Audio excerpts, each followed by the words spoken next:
YouTube, and welcome to today's episode.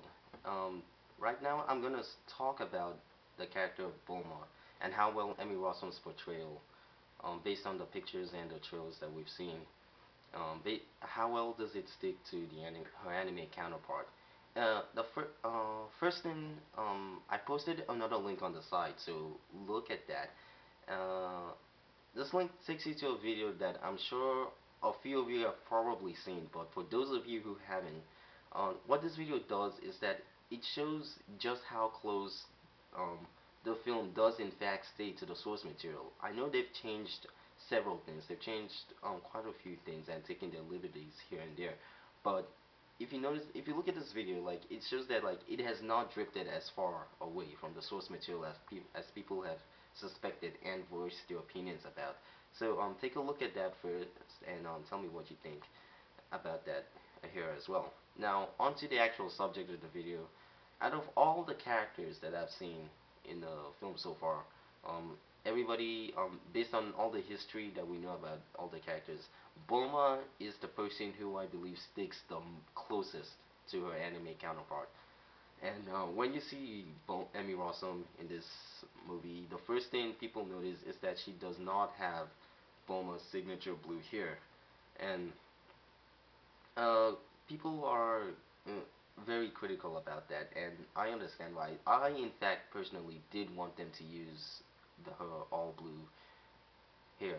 I wanted them to actually portray that because I thought that would be very, very cool to see in live action, but instead they just used the blue strand, which you all know about by now. Uh, I want to reassure some of you that there was, in fact, a time during production of the film where they did plan to use the all blue hair here, and there were some leaked photos that came out quite a few months ago. These are very, very low quality photos, but a couple of them did show Bulma, and one in particular showed her with completely blue hair while in makeup process.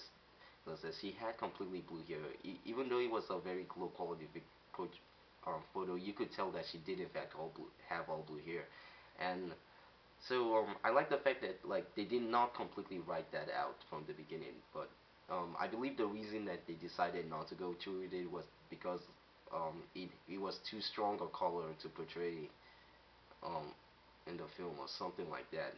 So they decided to just give her that blue strand that you see.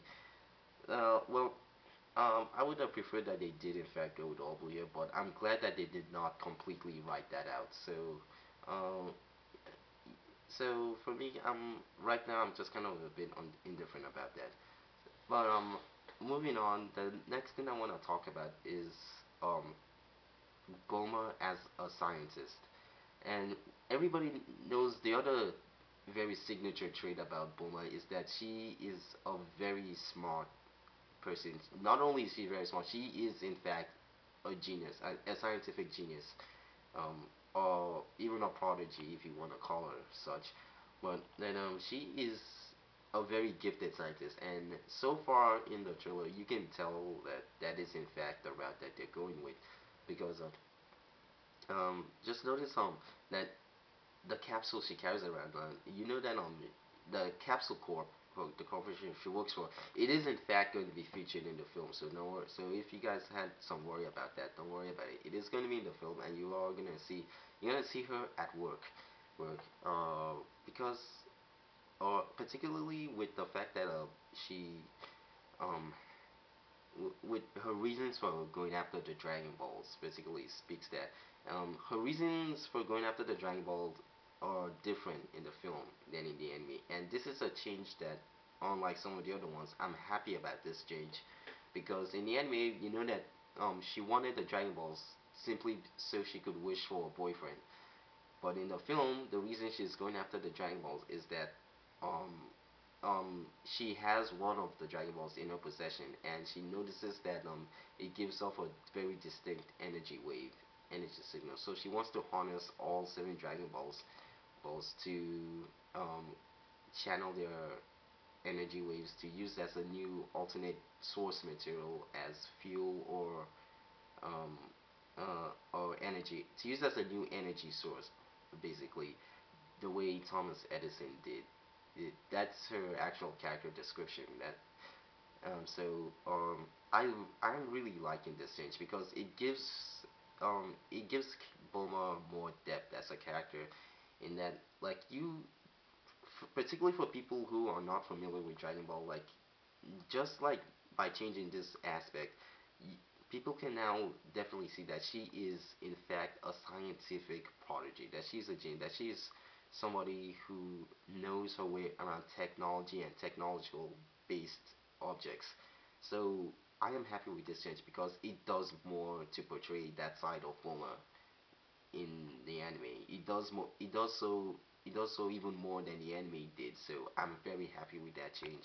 Um, the next thing I want to talk about is the fact that Bulma is using guns now. People are especially critical about this, and I'm not sure why.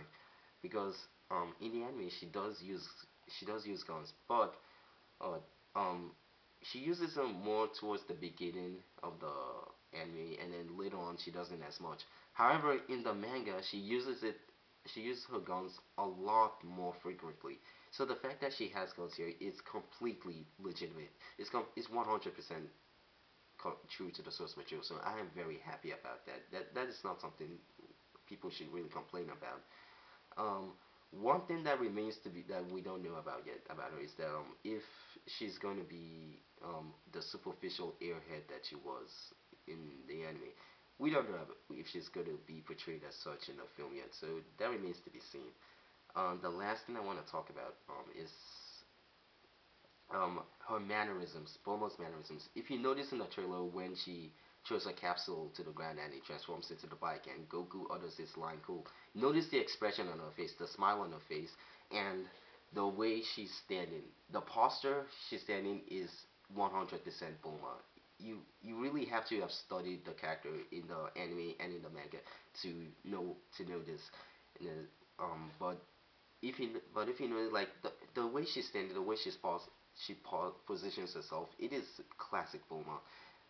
And I know that Emmy Rossum, I know she did this deliberately because both her and Justin Chatwin, before filming the movie, they both went back to the source material. They both read the manga to study their characters more. And I know that Emmy, she really wanted to portray her character as close, as tightly to the source material as possible. And just by looking at these little mannerisms, you can tell that she's really done that. She's portrayed Bulma from the anime in live action form now. So, save for a couple things, Bulma is pretty much exactly the same, except for a couple things. She's pretty much the exact same person here. So I am very happy with Bulma in this movie so far. And tell me what you think about that, and voice your own opinion about it. And I'll see you later.